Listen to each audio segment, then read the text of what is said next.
Hello बच्चों, स्वागत है आप सभी लोगों का आपके अपने इस YouTube channel new life chemistry classes में।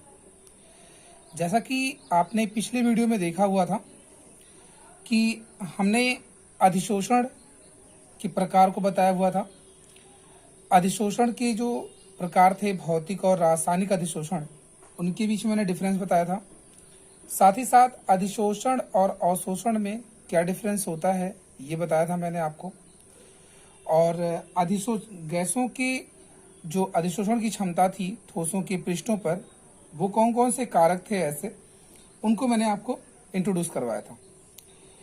इसके बाद आपको आज जो बताना है वो अधिशोषण का अनुप्रयोग है, एप्लीकेशन ऑफ एडजॉर्प्शन। इसमें एक लैंगम्यूर अधिशोषण था आपका, जो कि पाठ्यक्रम में अब है ही नहीं। साथ ही साथ जो एक फ्रेंडलिक आपका वक्र था वो भी अब इसमें नहीं है। तो आज हम बात करने वाले हैं इस सरफेस केमिस्ट्री का, जो कि मैंने एडजॉर्प्शन शुरू किया था आपके लिए, उसका एक लास्ट टॉपिक है ये अधिशोषण के अनुप्रयोग। छोटी पॉइंट्स हैं ये, और इन्हें भी आपको केयरफुली रखना है ध्यान में, क्योंकि जो चीज़ें इससे बताई जाएंगी वो हो कभी कभी ऑब्जेक्टिव टाइप क्वेश्चंस में पूछे जाते हैं। ठीक है, तो एक चीज आपको ध्यान रखनी है कि वीडियो को सभी लोग अंत तक देखा करें, और जो भी वर्क दिए जाएं उन्हें आप कंप्लीट किया कीजिए। ठीक है, तो स्टार्ट करते हैं हम यहाँ पे आगे। मैंने बताया आपको कि आज का टॉपिक है हमारा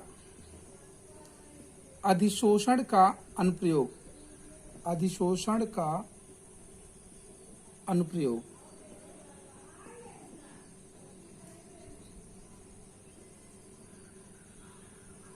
एब्जॉर्प्शन ऑफ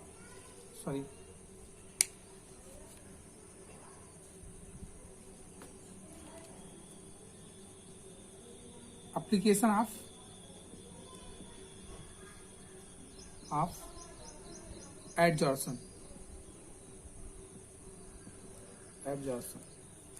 ठीक है, तो देखिए अधिशोषण का जो अनुप्रयोग है, मैं आपको ये बताना चाह रहा था यहाँ पे कि इसका कौन कौन सा, कहाँ कहाँ किस किस क्षेत्रों में आप इसका यूज कर सकते हैं, वहां पे आपको जानना है। तो सबसे पहला जो इसका मोस्ट इंपॉर्टेंट है वो है गैस मास्क के निर्माण में।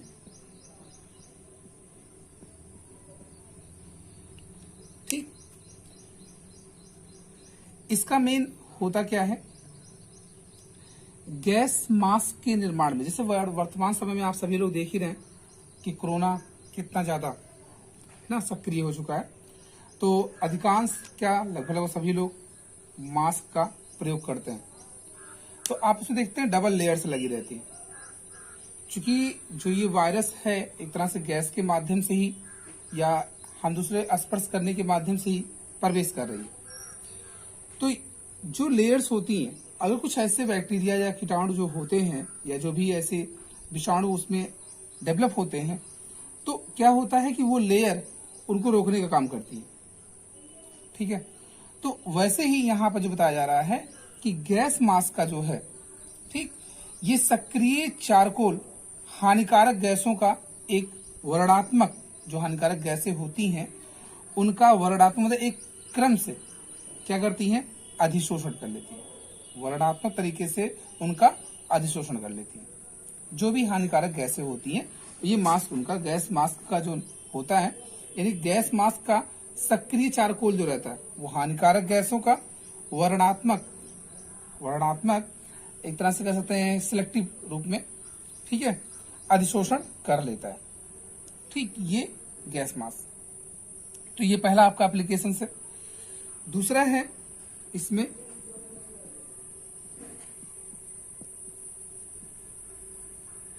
विरंजन प्रक्रम में। ठीक है, प्रोसेस इन ब्लीचिंग। तो देखिए विरंजक प्रक्रम में क्या होता है कि जो गन्ने की शर्करा के विलयन के ना, गन्ने की जो शर्करा होती है अर्थात उसका जो सुक्रोज कहते हैं आप, उसका विरंजन करने के लिए इसके ऊपर क्या करते हैं, जंतु चारकोल अर्थात जो शुगर चारकोल के रूप में हम कह सकते हैं, जंतु चारकोल का एक लेयर प्रवाहित किया जाता है, जिससे उसमें जो भी अशुद्धियां रहती हैं वो वहां से हट जाती हैं और उसका जो रंगीन पदार्थ रहता है, जो रंगीन पदार्थ रहता है वो चारकोल की सतह पर अधिशोषित हो जाती है। ठीक, मतलब यहाँ पे क्या कहा जा रहा है, जो गन्ने की शर्करा होते था, जो सुक्रोज होता है, उसके विलयन का विरंजन करने के लिए जो सक्रिय जंतु चारकोल होते हैं, जो हड्डियों के बुरादे से कहा जाए या हड्डियों का चारकोल जो तैयार किया जाता है उससे कहा जाता है, उसका प्रयोग इसमें करते हैं, इसको रंगहीन बनाने के लिए अर्थात उसका विरंजन करने के लिए। ठीक है, नेक्स्ट जो आपका है वो है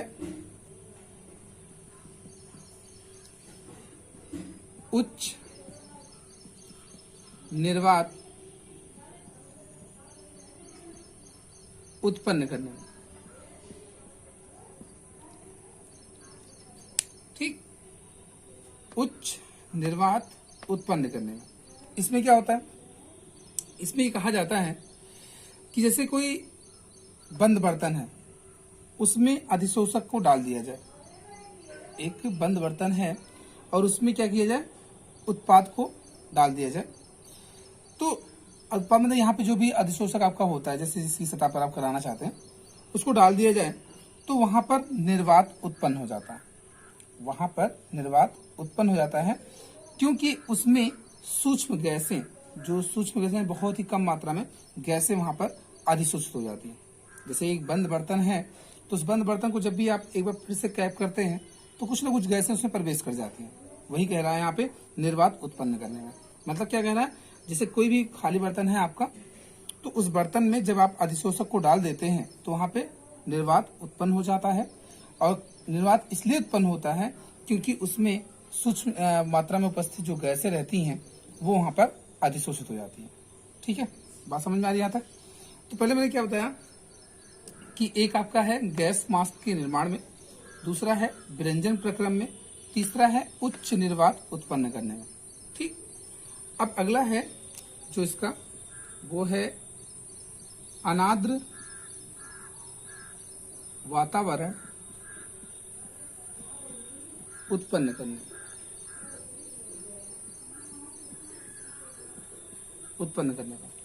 अनाद्र वातावरण उत्पन्न करने में। ठीक है, तो देखिए इसमें क्या कहता है, इस वाले में बोलता क्या है कि अनाद्र वातावरण जो आपका रहता है, जैसे आपको मान लीजिए सिलिका जल हो गई, एल्युमिनियम हो गया, ऐसा कोई है तो उसका प्रयोग आर्द्रता को हटाने के लिए करते हैं। ठीक है, सिलिका मतलब SiO2 ले लीजिए, ठीक, उसका जल जो बनाते हैं, और एल्यूमिना Al2O3 का होता है, इन सब का जब प्रयोग करते हैं तो आर्द्रता हटाने प्रयोग किए जाते हैं, क्योंकि इनकी सतह पर जो जल होता है वो अधिशोषित हो जाता है। मतलब ऐसे पदार्थों की सतह पर जल जो होते हैं वो अधिशोषित हो जाते हैं, और अधिशोषित होने की वजह से ही कहा जाता है कि इनमें जो अनाद्र वातावरण था वहां पे नमी नहीं रह जाती है। जैसे आप देखते होंगे कुछ अगर नए प्रोडक्ट आप खरीदते हैं तो उसमें छोटे छोटे पैकेट्स रहते हैं, है ना, देखा होगा सभी ने। तो जो छोटे छोटे पैकेट्स रहते हैं उसमें विशेषकर सिलिका जल की यूज किए जाते हैं, सिलिका जल या वैसे ही कोई और भी हो सकते हैं, एल्यूमिना का हो सकता है। जो छोटे छोटे पैकेट्स आप देखते हैं जिसके कारण से उसमें नमी नहीं आती है, जो अच्छे प्रोडक्ट होते हैं उनमें आपको ऐसे देखने को मिलेगा। ठीक, तो ये है आपके अधिशोषण के जो अनुप्रयोग थे, मैंने आपको बताया गैस मास्क के निर्माण में, विरंजन प्रक्रम में, उच्च निर्वात उत्पन्न करने में और अनाद्र वातावरण उत्पन्न करने में। ये चारों पॉइंट समझ में आ गई होंगी आपको। अगर इसमें कोई डाउट्स होता है किसी को तो बताएगा जरूर। ठीक है, तो फिर आगे अगर हम चर्चा करें इसमें तो देखिए क्या है वो, इसके अगले पॉइंट्स की जो बात की जाए, अगला पॉइंट इसका कहता है जल के शोधन में, जल के शोधन में, प्यूरिफिकेशन ऑफ वाटर। तो देखिए जो जल में उपस्थित आयन होते हैं उस आयन का निष्कर्षण, उस आयन का निष्कर्षण अधिशोषित करके किया जाता है। मतलब कि रेजिन एक होता है, रेजिन की सतह पर आप उस पर प्रवाहित कर देते हैं तो उस आयन का निष्कर्षण आप कर सकते हैं। इस जल के शोधन में भी इसका अनुप्रयोग किया जाता है। तो बस ये हैं 5 आपको ध्यान रखने हैं। पहला होता है गैस मास्क के निर्माण में, दूसरा व्यंजन प्रक्रम में, तीसरा है उच्च निर्वात उत्पन्न करने में, अनाद्र वातावरण उत्पन्न करने में और जल के शोधन में। तो ये 5 है, और भी मिल सकती हैं आपको ढेर सारी, जैसे वर्णलेखन में आता है और बिस्मांगी उत्प्रेरण में आता है, अधिशोषण सूचक में आते हैं, कई ऐसे आते हैं। लेकिन मैक्सिमम आपको अगर लिखने होते हैं एग्जाम में तो 3 ही लिखने होते हैं। ठीक, तो आप 5 जानते रहिए, इसमें कोई भी आप यूज कर सकते हैं। ठीक है, तो यहाँ तक बातें समझ में आई। तो इसके साथ ही आपका ये अधिशोषण वाला टॉपिक समाप्त हुआ है ना। इसको देख लीजिए एक बार अच्छे से, इसका स्क्रीनशॉट ले लीजिएगा, फिर आगे हम बढ़ाते हैं।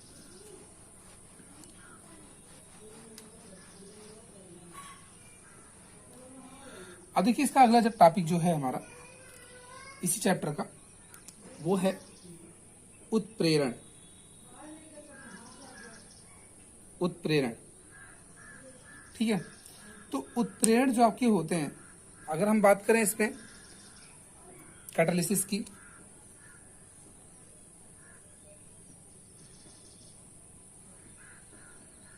कैटालिसिस देखिए ये एक ऐसी टॉपिक है जिसका कुछ पार्ट तो मान लीजिए इसमें हटाया गया है, जैसे बिस्मांगी उत्प्रेरण है, उसके अनुप्रयोग जो थे वो हटा दिए गए हैं। लेकिन हम प्रयास इसमें ये करेंगे कुछ ऐसे टॉपिक्स को जो आगे की चैप्टर्स में इंक्लूड हैं, कहीं ना कहीं उनका यूज है, तो उनको भी हम इसमें सबमिट करेंगे। ठीक है, और वहाँ बता दिया जाएगा आपको कि वो आपके टॉपिक में है या नहीं है, जैसा भी कुछ रहेगा वो इंट्रोड्यूस कराया जाएगा आपको। तो अभी बस आप इतना ध्यान रखें कि जो अगला टॉपिक हमें पढ़ना है वो है उत्प्रेरण। और उत्प्रेरण में देखिए कैसी चीजें आपको स्पष्ट करनी है। सबसे पहले आप ये जानते हैं कि जो रासायनिक अपक्रियाओं की दर होती है उनमें सांद्रता, ताप, दाब, अभिकारक की प्रकृति पर तो निर्भर करती है, परंतु कुछ ऐसे बाह्य पदार्थ होते हैं जिनकी उपस्थिति में गुणात्मक प्रभाव का जो गुणात्मक प्रभाव होता है उसमें कुछ न कुछ परिवर्तन दिखाई देते हैं। तो अगर ये कहा जाता है, और इस कॉन्सेप्ट को जो सबसे पहले बताया हुआ था, मैंने क्या कहा आपसे कि रासायनिक अपक्रियाओं की जो दर होती है वो अभिकारक की सांद्रता, ताप, दाब, अभिकारक की प्रकृति इस पर निर्भर करती है।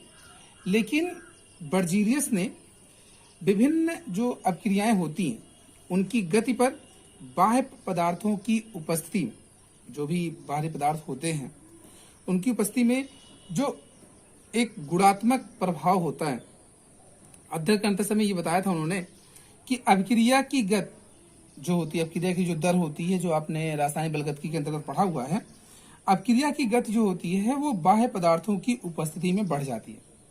ठीक, लेकिन जो बाह्य पदार्थ होते हैं उनके द्रव्यमान में, उनकी संरचना में कोई परिवर्तन नहीं होता।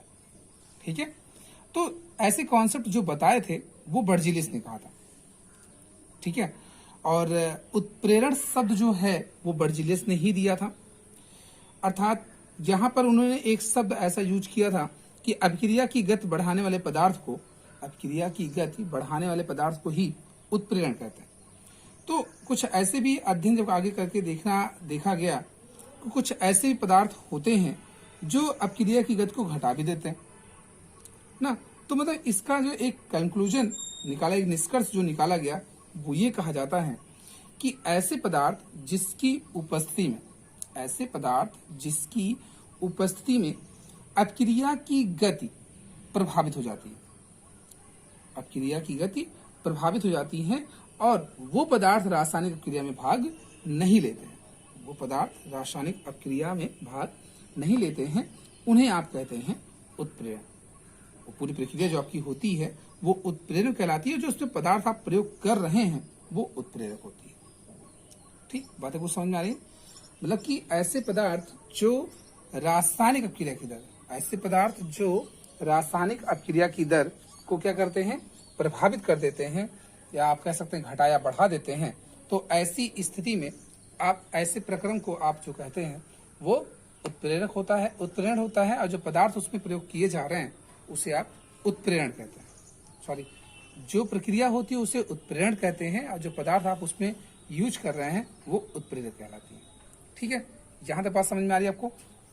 अब देखिए, जैसे उत्प्रेरण जो आपका होता है उत्प्रेरण के अंतर्गत हमें बताया गया है कई चीजें आती हैं, जिसमें धनात्मक, ऋणात्मक, स्व और प्रेरण, ठीक है, प्रेरित उत्प्रेरण कहते हैं उसको। इसके साथ साथ एक आपका समांगी, विस्मांगी ना, और इसमें कई चीजें आपको देखने को ऐसे मिलेंगी।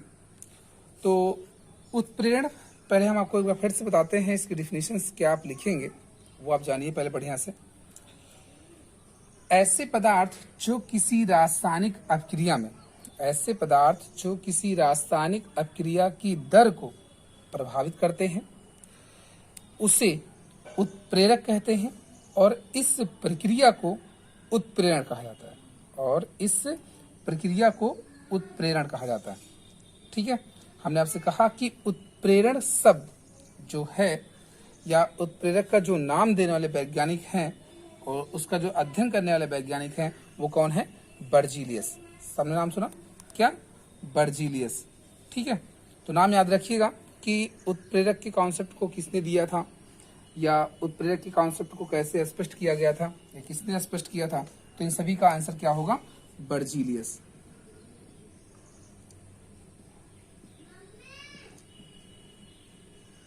बर्जीलियस। ठीक है, तो ये चीजें तो आप समझ गए।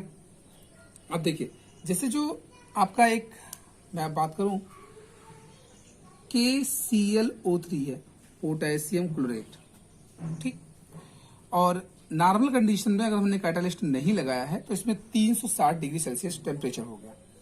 तो यहां पर मुझे मिला KCl प्लस O2। ठीक है, ये ऐसे मिल गया। तो यहाँ पे आपको टेम्परेचर इतना देना पड़ा। सपोज करिए कि अगर आप ये क्रिया किसी एक ऐसे जो कि इसके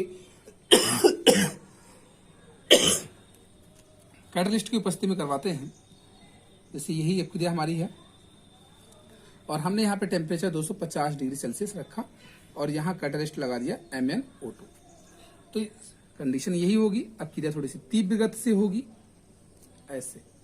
तो इस कैटलिस्ट की उपस्थिति में अब क्रिया की दर क्या हो गई? बढ़ गई। तो जब अब क्रिया की गति यहाँ पे बढ़ गई तो ये क्या हुआ? MnO2 यहाँ पर उत्प्रेरक हुआ। MnO2 क्या होगा? एक उत्प्रेरक होगा, और MnO2 एक अयस्क होता है जिसको पायरोलुसाइड बोलते हैं, और पायरोलुसाइड किसका अयस्क है? मैग्नीज का। ठीक, नोट कर लीजिएगा इसको। तो मैंने बताया क्या कि यहाँ पे ये बताया जा रहा है कि बहुत से ऐसे पदार्थ होते हैं जो अपक्रिया की गति को क्या करते हैं? घटा भी देते हैं। अगर मैं यही अपक्रिया अगर किसी दूसरे पदार्थ की उपस्थिति में करवाऊं तो हो सकता है कुछ अलग हो जाए। जैसे एक एग्जांपल दूसरा दे सकते हैं आप यहाँ पे, वो ये है कि अगर हम बात करें H2O2 की, इसमें भी ऑक्सीजन मिलेगा। अब घटना अगर हम करवाएं तो H2O और O2, ठीक है, जल और ऑक्सीजन। तो जल और ऑक्सीजन अगर यहाँ पे मिल रहा है हमें, तो ये क्रिया यदि हमने H3PO4 की उपस्थिति में करवा दी, H3PO4 की उपस्थिति में करवा दी, तो अब क्रिया मंद हो जाती है, मतलब इसकी अपघटन की गति जो होती है वो मंद हो जाती है, अर्थात धीरे धीरे ऑक्सीजन यहाँ से रिलीज होता है ना। तो ये चीजें आपको बताई ये जा रही है। उत्प्रेरक का मेन समझाया जा रहा है आपको कि उत्प्रेरक अपक्रिया की दर को घटा भी सकता है और बढ़ा भी सकता है। तो इसी चीज को क्लासिफाई करने के लिए आप यहाँ पर उत्प्रेरक के प्रकार का भी अध्ययन करेंगे। ठीक है, यहां तक बातें समझ में आ रही सबको? चलिए अब आगे बात करते हैं।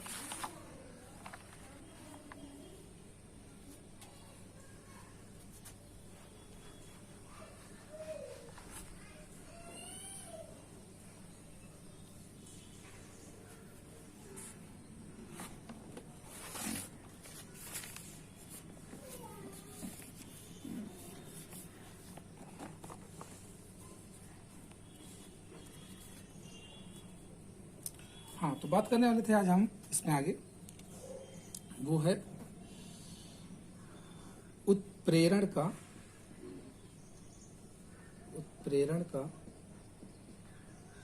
वर्गीकरण,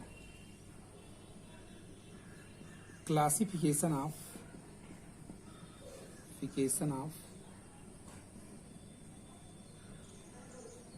कैटालिसिस। ठीक है, क्लासिफिकेशन ऑफ कैटालिसिस। तो देखिए इसमें क्या है, मैंने आपसे कहा कि अभिकारक व उत्प्रेरक की भौतिक जो अवस्थाएं होती हैं उसके आधार पर अगर हम यहाँ पर इसको क्लासिफाई करते हैं तो आप ध्यान रखेंगे पहले अभिकारक और उत्प्रेरक की भौतिक अवस्था, मतलब जो अभिकारक है और जो उत्प्रेरक है उनकी अवस्था, जैसे ठोस अवस्था में, द्रव अवस्था में, गैस अवस्था में, ऐसे। तो प्रावस्था के आधार पर आप बता रहे हैं कि अगर अभिकारक व उत्प्रेरक की भौतिक अवस्था के आधार पर आप इसको क्लासिफाई करना चाहते हैं तो ये दो प्रकार की होती है। पहला है एक समांग उत्प्रेरण, समांग उत्प्रेरण, होमोजीनियस कैटालिसिस। दूसरा है आपका विषमांग उत्प्रेरण, विषमांग उत्प्रेरण, हेटेरोजीनियस कैटालिसिस। ठीक, ये है। तो ये दो प्रकार हैं इसके। अब अगर इनमें हम सिर्फ इसको थोड़ा सा एक्सप्लेन करते हैं, बाकी इसका विशेष जो वर्गीकरण होगा, मतलब आगे जो डिफिनेशन वगैरह होगी वो आप खुद ही लिख लेंगे। ध्यान से सुनिएगा।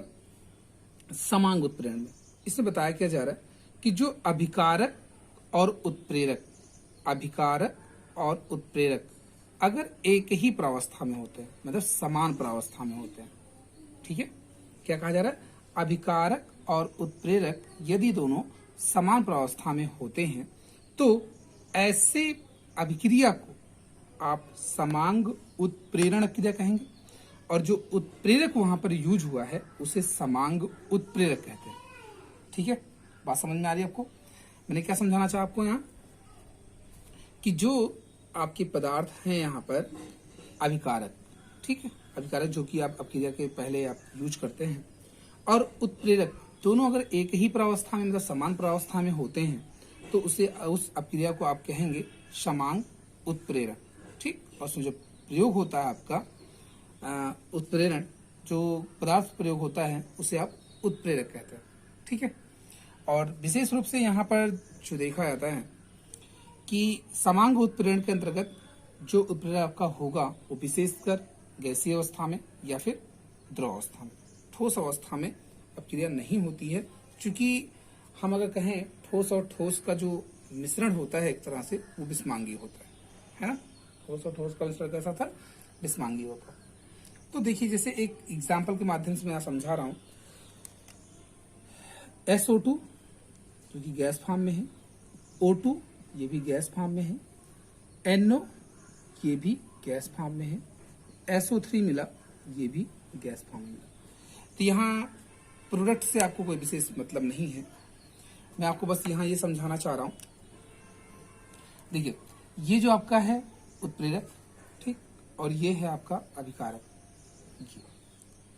ये अभिकारक और उत्प्रेरक जो आपके पास हैं ये दोनों क्या हैं, एक ही प्रावस्था में हैं, और जब एक ही प्रावस्था में होते हैं तो इनका जो प्रकार होगा वो समांग उत्प्रेरण के अंतर्गत आएंगे। अब इसी का अपोजिट आप खुद सोच के उसका आंसर करेंगे कमेंट बॉक्स में। ठीक है, मैंने समझाया कि आपको कि अभिकारक और उत्प्रेरक अगर एक ही प्रावस्था में होते हैं तो ऐसे उत्प्रेरक को आप समांग उत्प्रेरक कहते हैं, और ऐसी प्रक्रिया समांग उत्प्रेरण के अंतर्गत आती है। और मैंने आपसे कहा कि विशेषकर जो समांग उत्प्रेरण की क्रियाएं होंगी उनमें गैसीय प्रावस्था और द्रव प्रावस्था मिलेंगी आपको, ठोस प्रावस्था में नहीं होता है। ठोस प्रावस्था में इसलिए नहीं होता है क्योंकि ठोस और ठोस का जो मिश्रण होता है वो विषमांगी होता है। तो ये एग्जाम्पल मैंने आपको दिखाया है, एग्जाम्पल ढेर सारे मिलेंगे आपको। मैं ये समझाना चाह रहा हूँ कि यहाँ समांग उत्प्रेरण के एग्जाम्पल जो मैंने दिए हैं, अब इसी से रिलेटेड आप एक आध दो एग्जाम्पल खुद से ढूंढिए, और इसके बाद आप विषमांग उत्प्रेरण की डिफिनेशन खुद लिख के भेजेंगे दिए गए व्हाट्सएप नंबर पर। और वीडियो को आप सभी लोग अधिक से अधिक लाइक किया कीजिए, और अपने जो भी स्टडी रिलेटेड ग्रुप्स हैं उसमें इसको शेयर किया कीजिए। तो जुड़े रहिए आप अपने इस चैनल से, आपको एक ऑथेंटिक जो जानकारी इस पर रहेगी विषय के बारे में वो आपको मिलती रहेगी। तो मिलते हैं फिर आपसे अगले वीडियो में।